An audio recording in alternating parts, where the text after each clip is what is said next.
Welcome back, Venturers. It's time for another discussion about VNs.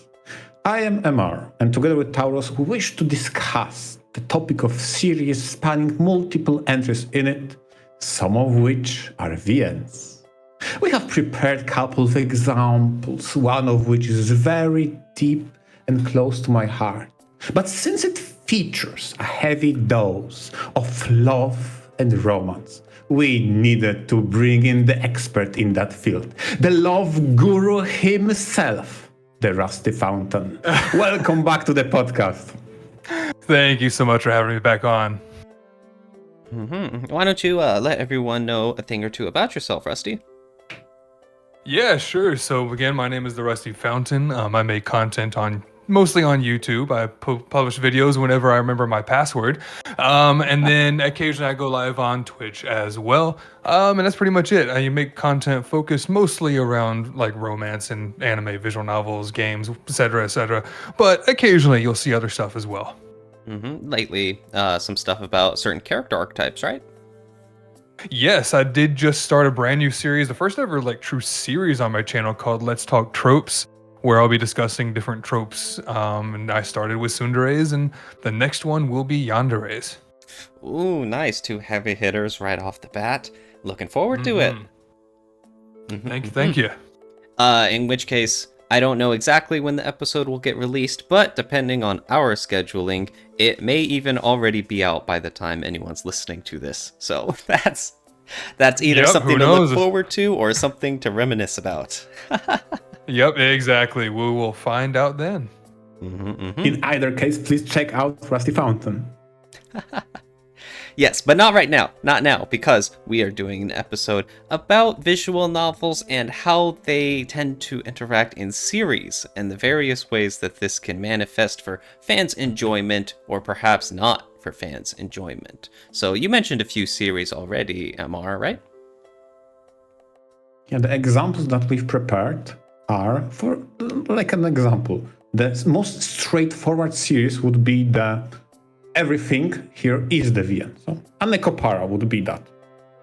It started as a VN and expanded into VN sequels. Given its success, it even features an adaptation of those VNs in form of an anime series as well as an OVA, single episode. But ultimately, this series is self-contained within VNs.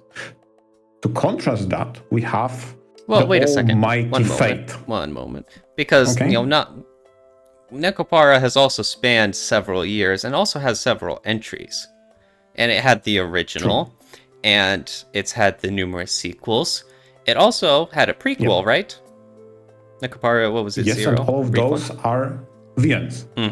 It Zero also and extra, so 2 prequels, honestly. And it's a little debatable if they ever had some that were more of a fan disc than a sequel. Also, it had that April Fool's Day spin-off of the Necopara Boys version. Oh, I never heard of that. Oh, that's interesting. Yeah. And yet this still winds up being a pretty straightforward series as far as, visual novels go. It's all pretty, self-contained in one timeline, I suppose you could say. It has, the characters spanning across the entries, and the visual novels themselves are pretty straightforward, even when you have, the spin-off, which is, more of an April Fool's Day joke thing. But even then, it's all very linear and one after the other, and pretty easy to understand, right? Yeah, and it carries the canonicity between those titles.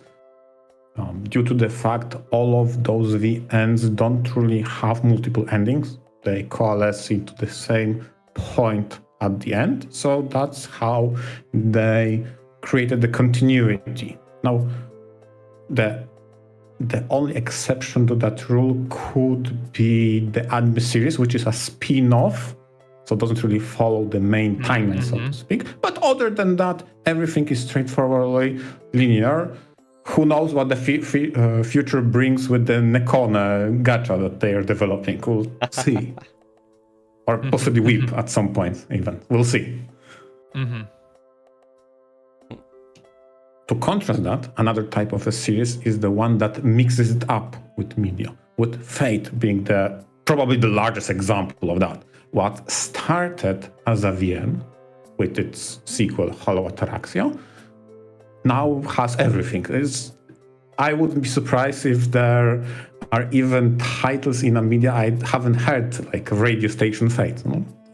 All is possible with Fate. Everything is possible with Fate, yes. Mm-hmm. And gosh, even if you just look at the visual novel aspect, it already gets a little complicated. The original Fate Stay Night had 3 different routes, exclusively different routes. And yet, despite that, we have the sequel, Hollow Ataraxia, which melds them all together anyways. So we're already off to a great start in terms of continuity. True.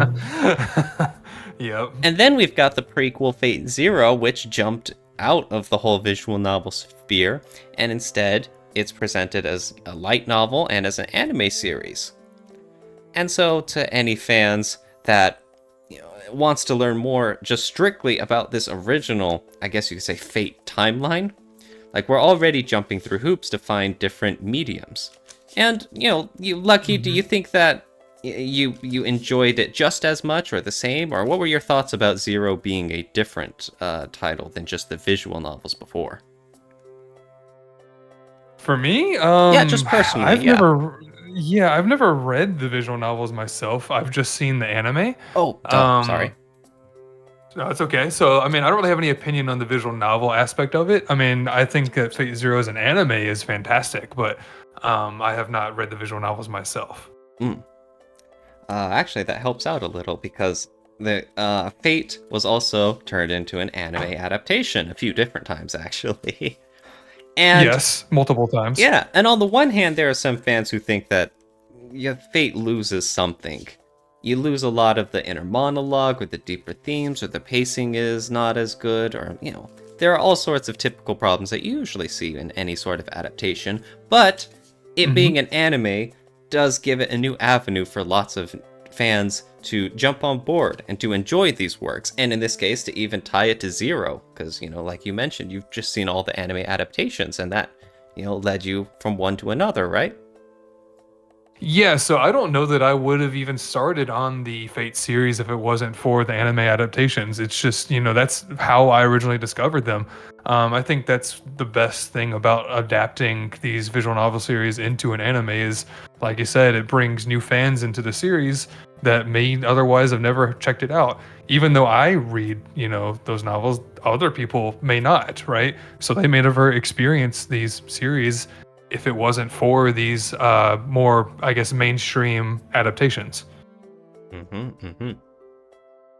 And then MR, have you seen any of the Fate Stay Night adaptations?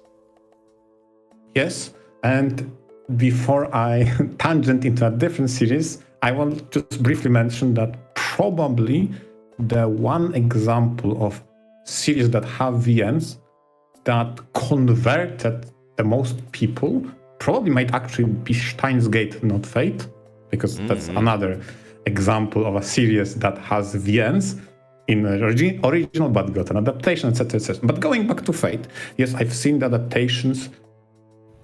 I want to say I've read the VN first. Yes, that was the correct. I've read the VNs first, then seen the adaptations, the varied adaptation of the rounds. And for the Fate Zero, I've seen the anime first. I ordered the Fate Zero book. It came and I've never read it. So it's like, one day, okay? One day I'll read the light novel. One day. That hits a little too close to home.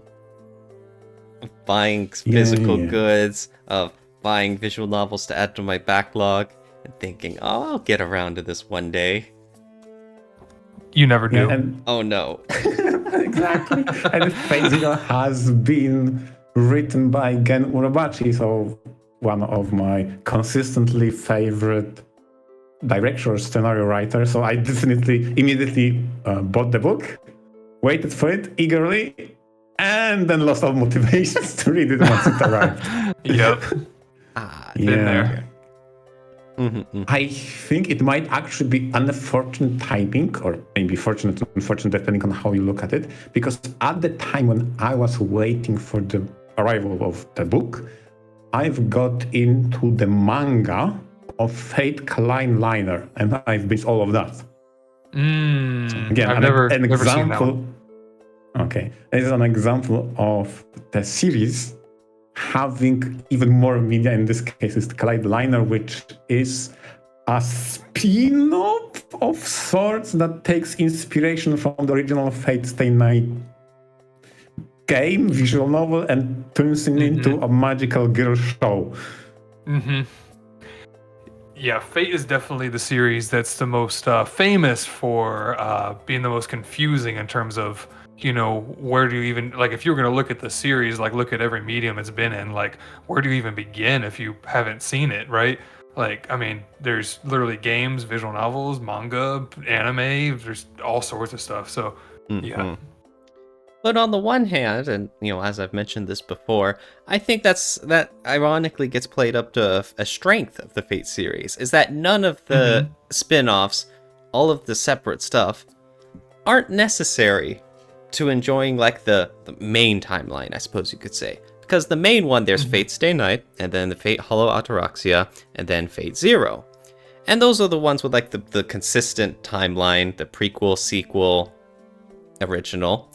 But then everything else after it kind of just takes place in its own universe, whether as a spin-off or some completely new setting, or in some cases a parody of the original for comedy. And so you can have someone like Marv who's experiencing Prisma Ilia, and it's not like, Rusty needs to read it to know what's going on in the future of Fate Stay Night or something. It's like, no, it's like, heck, you could go and then watch that Cooking with Emiya anime series. You can just pursue whatever looks interesting in this wide web of Fate and enjoy it to your heart's content, right? You know what? I'll push back a little bit on what you just said. No, Rusty, you need to watch Kaline Liner. It's so good. Hey, I'll add it to the massive pit that is my backlog. Oh God, one day. One day. Sure, one day. I'm sure one day I'll check it out. Now, going back to your original point, now, obviously, Rusty doesn't need to see all of that to understand what Fate's about, but rather he can choose to experience those spin-offs to get appreciation of what this take on the formula could be like. And in my opinion, in case of Fate Kaline Liner, they really did well on recontextualizing how the servants play a role in that setting. And yeah, obviously I'm going to harp on the lore rather than the characterization or character development, but I really enjoyed how they portrayed the spirit class system in that title. A very different take on it. And that's something that, new entries in a series can explore. Yeah, exactly. Exactly. In a funny twist of Fate, because they used it differently and don't have as many characters as master and a servant, but rather they have people imbuing themselves with those spirits. They have less characters to develop, and I feel like because of that, they give proportionally more time to those that the story is focused about. So I feel like in some weird way, it gives place to characters to be developed, specifically those that got shafted and didn't have a route. Wink, wink. Interesting, yeah, and that's the new ways this series can explore its old characters, right? Exactly, yeah. Now, you mentioned Steins Gate. Oh, if it's okay to say. Oh, yeah. You mentioned... No, I didn't really have many points. Okay, you mentioned Steins Gate, and I'm not terribly familiar with the whole, series there, but I have heard about some complaints of that series getting milked. And so, if you're more familiar with it, can you tell me, even just your own personal thoughts of what it means to milk a series? Oh my god, poor Steins Gate. Oh my god, it's like I understand why, because it brings the money. It's definitely popular, so they. It's sad to see how they try to create an excuse of, oh yeah, get this spin-off of slight comedy with your favorite characters that is absolutely of no substance. And obviously right now I mean all those weird darling something Steins Gate things. They were weird, and honestly speaking, I haven't read majority of those spin-offs. And they have that bad of a reputation, and I have such a big backlog. I purchased something else over something I could presume is just milking franchise.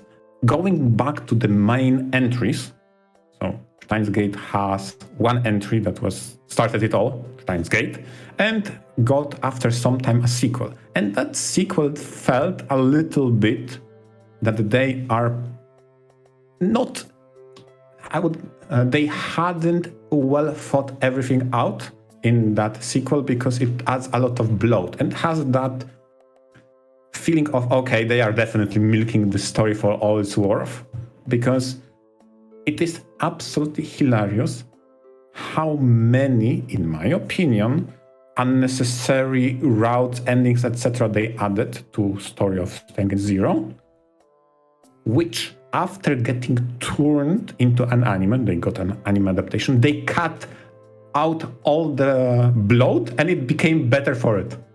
More straightforward, more to the point, and more something that is of substantial value, adding on top of the brilliance that was Steins Gate. Mm-hmm. I like that you mentioned the part about not having any substance, because that's, very... That's a funny way to view the whole, phrase of milking a series, is that when you're not pumping out any actual substance involved.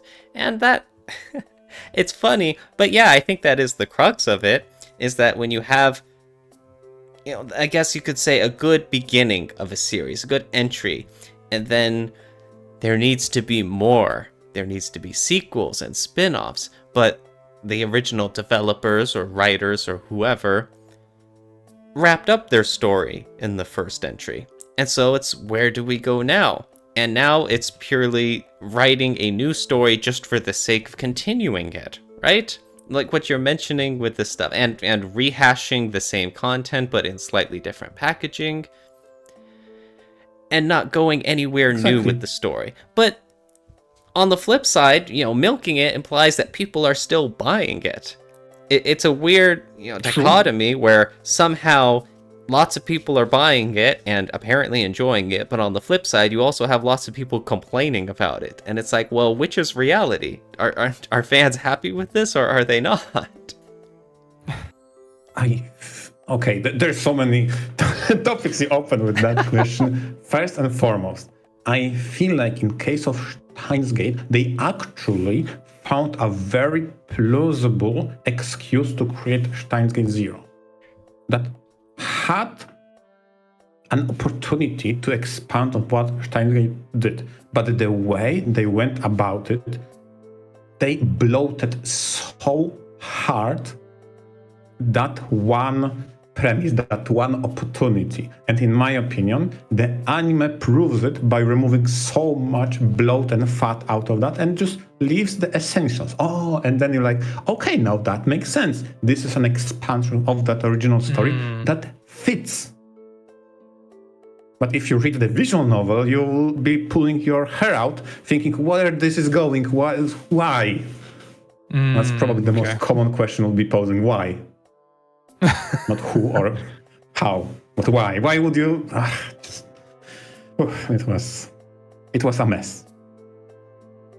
Interesting. But I feel like the point you brought with the fans being attached and endeared to the characters and want more and more, sadly, incentivize developers to churn just the most gratuitous fan service possible, and I feel like Steins Steins Gate got a lot of that weird sequel that just like, but what if Kurisu, but just Valentine's Day? Like, okay, why? Why would you do that? Yeah, I mean, I think that like because you posed the question of like which is true, right? Like, is it that it's the new stuff is awful and people hate it sometimes, or is it that people are buying it? I think it's really both.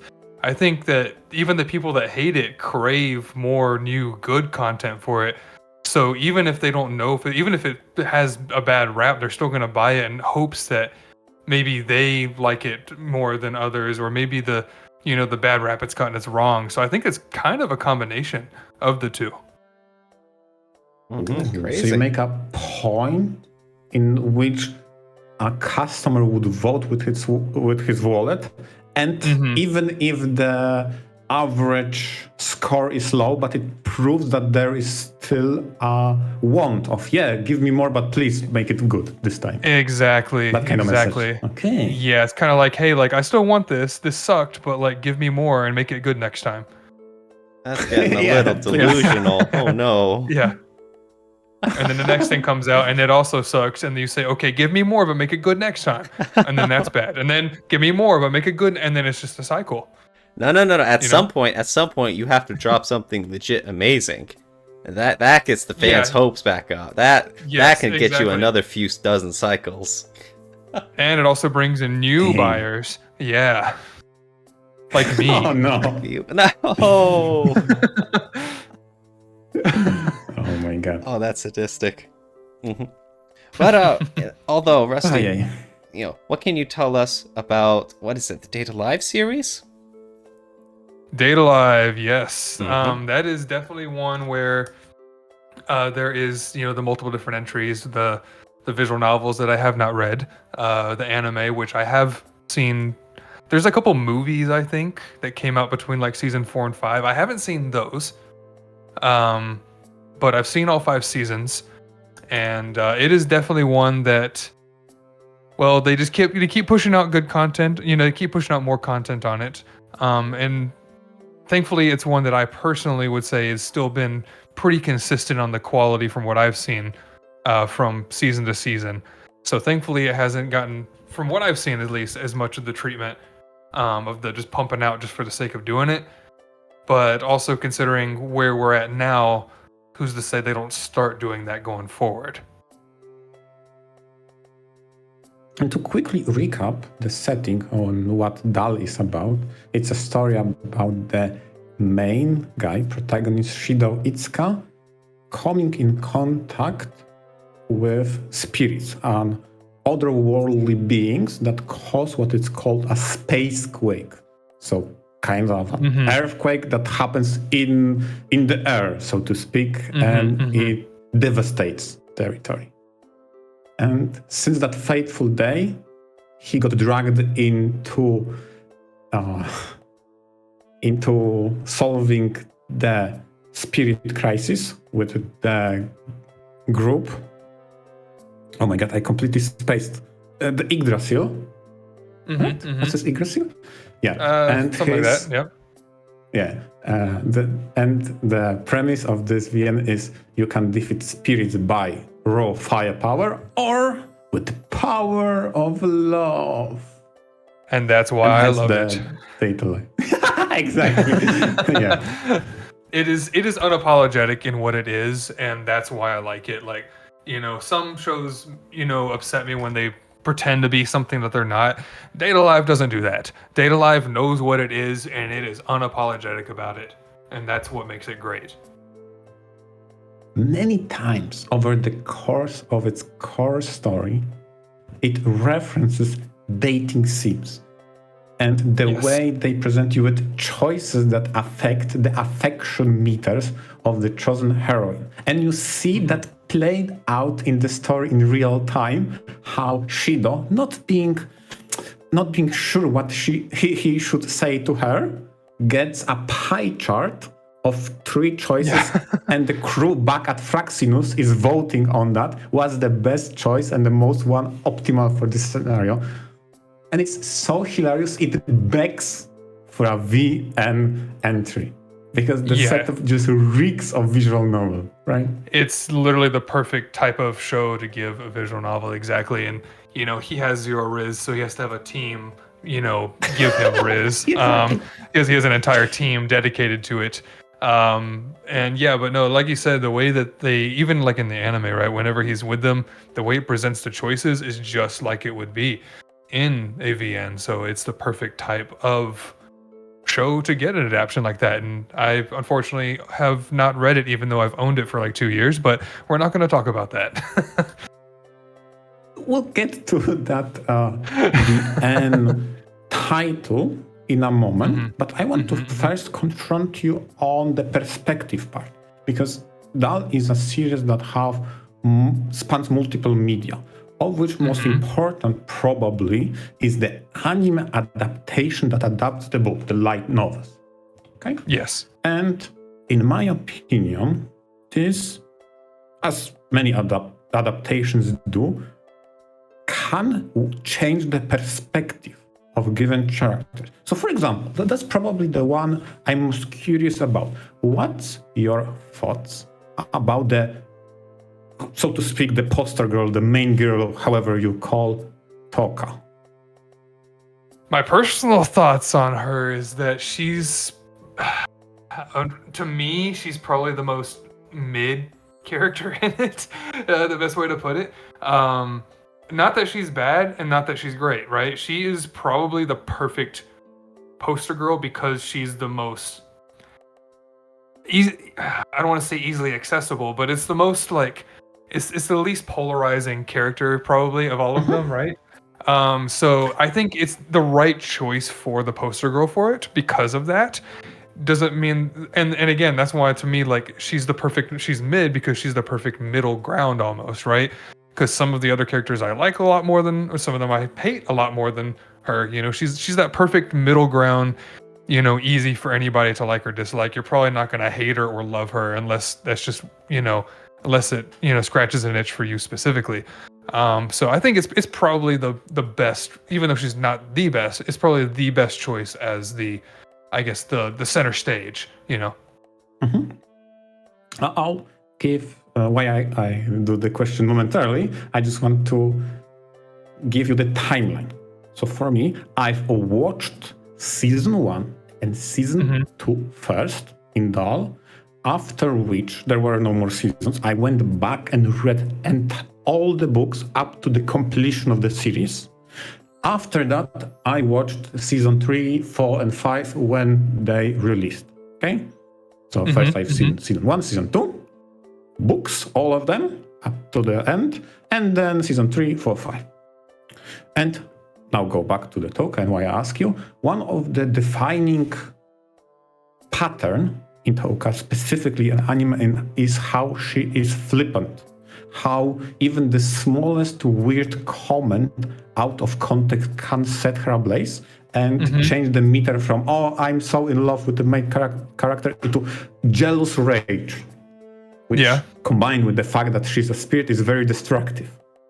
Yeah, very true. Now, that was very annoying to me because it's really hard to care about a character that flips so hard every single time you even dare to utter something that can be misinterpreted. And the way it's exaggerated is crazy high. Now, one thing that the book does, but anime does not, it frames that. And I want to give you an example. How would you view that quirk and that character if you knew the fact that in all those outbursts, in all those destructive impulses, inside of her, she knows she's wrong?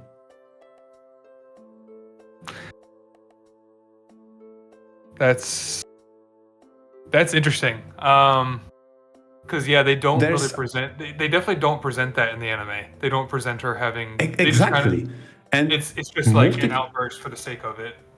Exactly, and multiple in the books, there is a moment of retrospective that she contemplates that she is in the wrong, but she just can't contain those emotions. Part of it because she wasn't human, she's a spirit, and she doesn't know how to deal with that.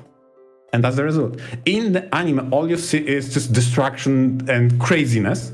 But in the books, you actually see the moments of retrospective and she thinking not only how to,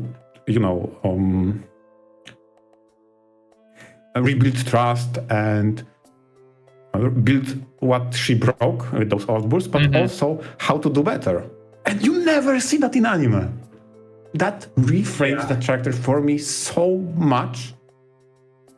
It's crazy. It's no longer a character I really actively didn't like, how much of a ticking time bomb every single encounter she was.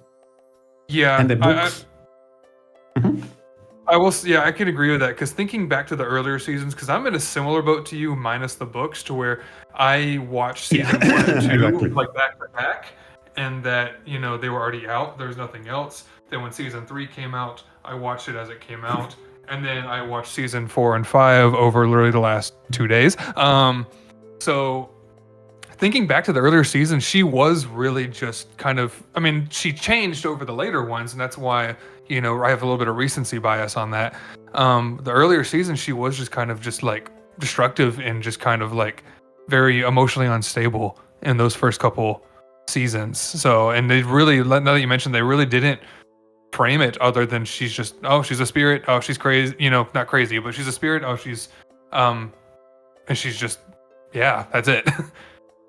Yeah, exactly. It takes everything out of context and immediately flips. Like, it's so fucking annoying. Yeah, it's the typical anime, stuff that they do where they just kind of make them react and give they rarely at least apologize or even like reflect at least. Exactly. They apologize sometimes, but they never reflect. And it's not like rage from a tsundere or some kind of archetype like that. It's more of she's more described as airhead, and the way her outbursts work is because she doesn't understand or she misunderstands and then immediately flies, okay, let's destroy everything. Like, it was something, but then in the books it says, okay, but she struggles with that every single time that passes. She contemplates and tries to do better. And after some time, naturally, I wouldn't say she moves past that, but she gets a better grip. So there is no longer an outburst, even if she has some jealousy deep-seated, because this is still unresolved how to deal with that, but no longer in such a destructive manner as the first 2 seasons made it out to be. And in the anime, it kind of just happens, too. It's not like...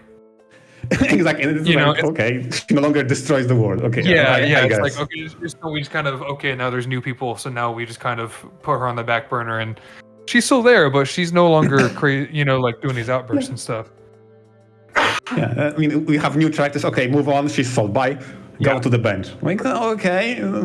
But honestly, that's what's kind of, going back to the different mediums in these things, right? That's kind of, I guess, the strength of having multiple mediums is that you can play to the strength of each, right? Because the books, you can get more internal dialogue. You can see more of their reasoning behind what they do, their thoughts, their feelings behind what happens. Whereas like in anime and stuff, for example, one, obviously you get the visuals. You just straight up get the best visuals you're going to get in any of it with the fights or whatever it is. But also you can't really, I don't know about for y'all, but for me, it's very hard for comedy and stuff to come through in a book. It's so much easier for it to come through in a show too, so you can kind of play more to the comedic aspect of some things and stuff like that when it comes to that, right? Visual novel is kind of like a branch between the two where you don't get, you get more visuals than you do with the book, but you get less introspection than you do with the book, kind of like a little middle ground. So, you really do get to kind of, that's really the benefit of having, if you can tap into all the mediums, you can kind of really get the full circle, the full spectrum of everything, visuals, reflection and everything, So it's kind of, it sucks for somebody who maybe has only consumed one of the mediums, like me, for example, with the anime, right? But it's great as a great benefit in that if you really are interested in this universe, you can get all sorts of perspectives and stuff on it. Yeah, it's nice that you brought comedy and humor and those adaptations in different medium, because I feel like the one that comes naturally in books and literature is the humor based on words, be it wordplay, maybe puns, etc. Now, this being a Japanese title translated to English, those kind of jokes just they have difficult, let's say that. Yes. And mostly don't land. So the gangs that are done more animated with characters doing things don't really, you need to imagine them, and maybe they don't really fit all that way if you are not familiar with anime tropes. But then in an adaptation, you see specifically how that looks. And I was building a point to talk about how we see the protagonist in the anime. That's what I was referring to, and you brought the comedy part. So again, in the anime we see Shido Itsuka, but in the books we rarely see him react. We only read about him doing and or thinking of how to react. Exactly. Right? If you get strength more of the mediums. If you get more visual sides, then you've got that slapstick comedy you can introduce. But trying to describe a slapstick comedy scene entirely through writing, like a book, that's gonna be much, much harder to pull off. And so I mean that's the difference between series, and adaptations. There's different mediums to consider. Exactly. And honestly, that's where, like I kind of mentioned before, the visual novel is actually kind of that perfect middle ground where you still get a lot of you get more dialogue and more everything from reading, but you also can, even though it's not like fully like animated in video form, you can still see some of those slapstick things, even if it's in a still image. Visual novels are the best. True. Huzzah! Yes. Exactly. Exactly. And that was the point all along.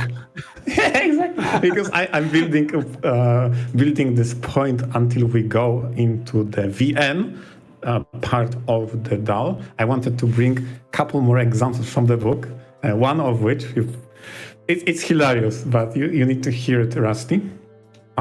In the early season 1 and 2, the Scooby-Doo mystery gang solving spirit problem run around in circles trying to find the main culprit, right? Who's behind all of that, etc., etc. But it is described, shown, and framed how attentive one of the character is, and she solves almost everything very logically and knows the culprit. Yeah, it's origami, but no one asked her. No, yeah. She's clear. She didn't say anything. So in anime, we don't know how much she knows. In the books, we know she knows absolutely everything, but no one asks her about that, and she doesn't say. That's interesting. That's hilarious. I mean, that she figured it out. Yeah. She was a genius. She always was very attentive, and probably one of my favorite examples of the attentiveness of her is in the anime. And there is one moment in which the main protagonist talks with his best friend character from school. I completely forgot his name. Oops. But they are just bullshitting around something, and he asks him what he likes. Does he like nurses or maids, etc.? And the main protagonist, what the fuck are you asking me? I guess maids, I guess. And the next time we see origami, she has prepared maid outfit for protagonist. Yeah. No words were spoken. She just was very attentive to what he was saying. Yes, she was always that way kind of throughout the whole series too.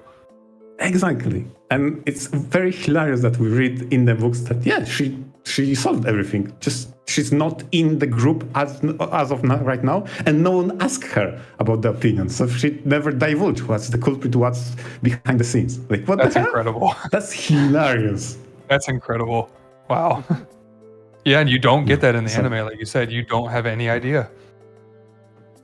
Exactly. Another, probably the last point I want to bring books and anime in contrast is at some point in season 3, you get introduced to Natsumi character. And she's a character that I spoke about in Losers in VNs. She's definitely a downer, a self-doubt person who suffers from low self-esteem, right? You have no idea to which extent that statement is true unless you read her inner monologue. That's crazy levels of self-doubt. I'm sure. So, even to the point I would warn people who suffer from self-esteem and self-doubt to be very careful when reading her segments, because that's eerily concerning how crazy Really? that is. Yes. Because I mean, obviously it comes across in the anime, but you don't know the levels and the depths of it because you don't get that. You just don't get that internal monologue. The way she imagines scenarios of how those characters lie in order to hide behind niceties what they really think of her is insane levels of low self-esteem. I'll have to read them at some point because it sounds like I'm missing out on some stuff by not doing it. Exactly. So very cool. And it's very fun because now we go to the VNs, how that got introduced. Because uniquely, I think across all the examples we brought, Dal positions itself in the VNs that are canon to the story. Which is very weird because the story is self-contained of all the books, which got adapted in self-contained anime, yet still in between seasons, in between chapter arcs, the VNs are canonical. Completely. They find some, magical or pseudoscience-y way of explaining why they don't show up or why maybe chapter doesn't remember those scenarios was the setup for that, but they are canonical, which is important. And honestly, specifically the fourth VN has a great opportunity to give you some time with latecomers. And why I mean by latecomers, given the fact that there's 5 seasons of anime, so characters that got introduced in the season 3 and beyond don't really have that much time to be developed in the books as characters that are from the start. And VNs gives you unique opportunity to have them have routes, character. I won't use the word development, but maybe retrospective.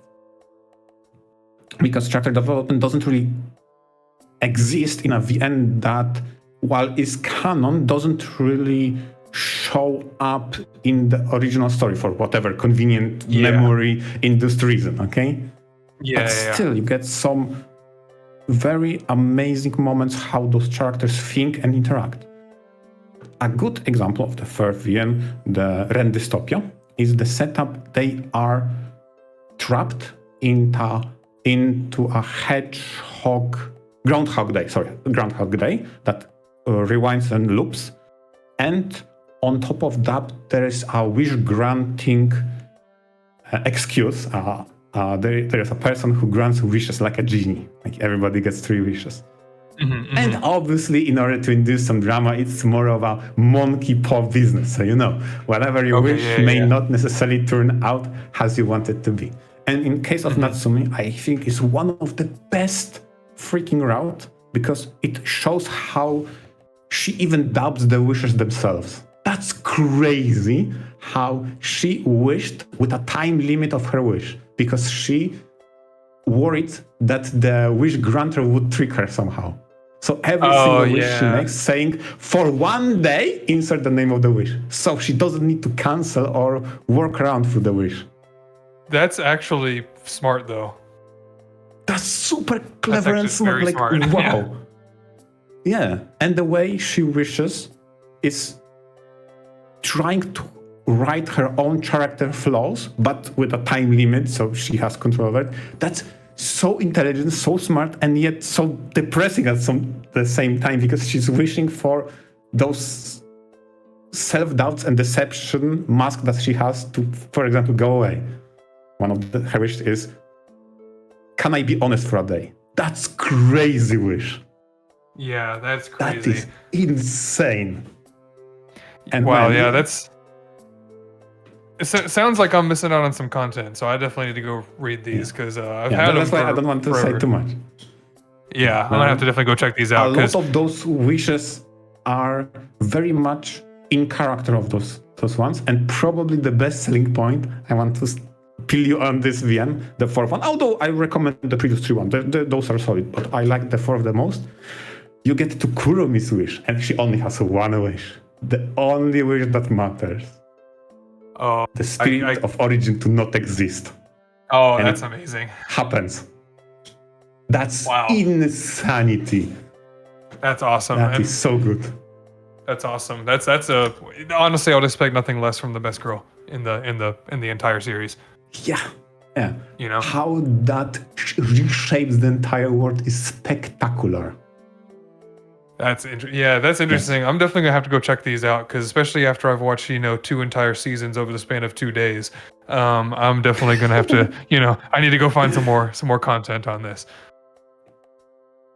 This is probably the moment I would, or I should say, sorry for putting you through that, but I'm not sorry, Rusty. No, don't be sorry. You should be ashamed. you watched those seasons so late. That's on me. Yeah, that's honestly on me. Should have known better.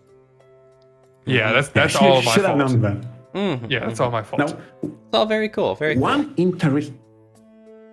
one interesting feedback loop, and now I have my timelines crisscrossed, so I'm not sure which came first, the chicken or the egg, but I feel the books were first. The books introduced a character from VN that didn't exist yet, and that is showcased in the anime as well. So on the season 3, in the episode 8 or 9, or between those two, you get introduced to a visage of a character you have absolutely no idea about, of which the character premise and the main theme was the most important thing and returning to home, which fits thematically so well to that moment, but you have no idea. Yeah, that's. I don't know where my thought was going there, but yeah. Yeah, so that was so interesting because that when I read the book, I was like, who the hell is that?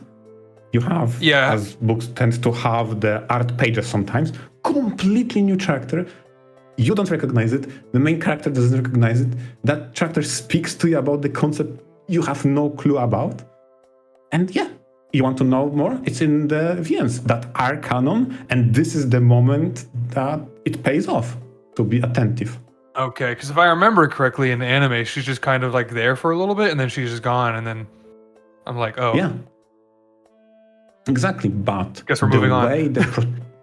Yeah, because she didn't say much or do much. But if you are very perceptive and look at the protagonist, his reaction is complete paralysis, and he got, how can I say it, lost for breath because he's so overwhelmed with emotions he doesn't understand why. Okay. And he's paralyzed in place for that. That's he interesting. Also doesn't understand why, but there is a logical explanation why. So that's super cool. That's very cool. Yeah. Yeah, exactly. Like think about those are all things connected across medium, and in order to know more, just go and explore to the canon story of the entire DAL. Yeah, you can argue that's a positive and a negative too. Exactly. I mean, in a positive way, it gives you lots of content and lots of things to explore. In a negative way, let's say you're somebody who just let's say you just don't read, right? All you do is watch shows.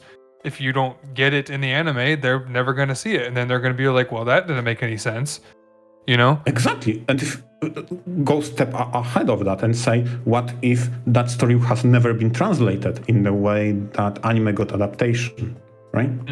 What exactly. if we never got it in English? Then you would never get the context. You just literally never know. Yeah. But since, thankfully, they translated it, it's actually, well, in my opinion, well worth the read.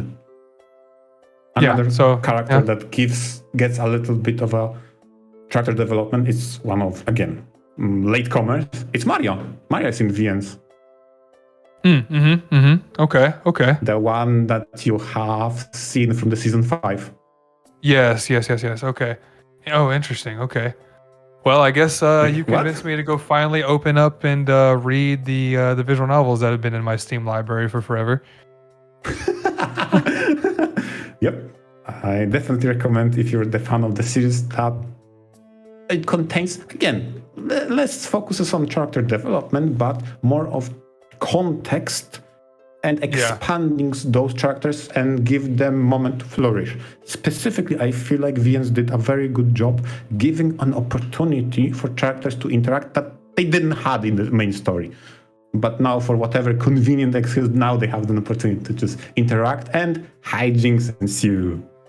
Yes, and at the very least, I need more Kurumi and Origami. At the very least, so Exactly. at the very least, I'll go and do their parts, and then go from there.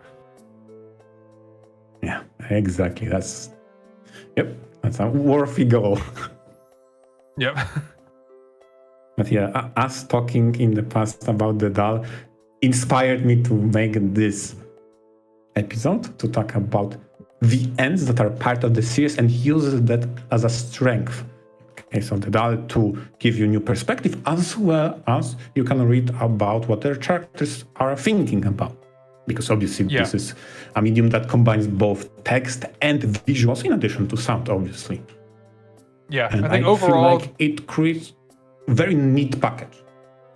it does. Yeah, I think overall the main thing is that overall it allows each entry to play to the strengths of the medium that it is within, and it allows you to have more content to explore if you are interested. But if not, then you'll have your preferred medium to experience what you can in.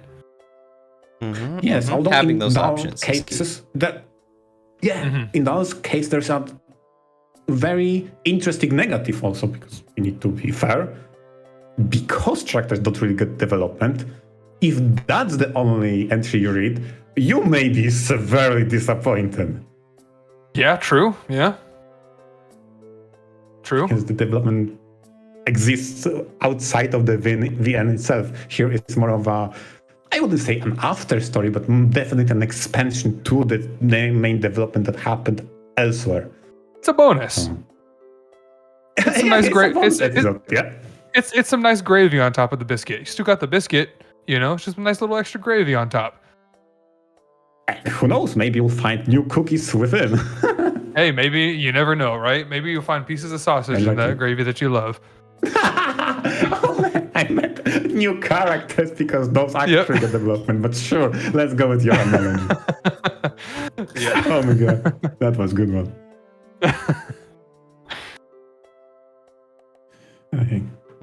Okay, and honestly, do you have any final thoughts on that dispute? And did I give you a new perspective and maybe appreciation for some of those characters in data life?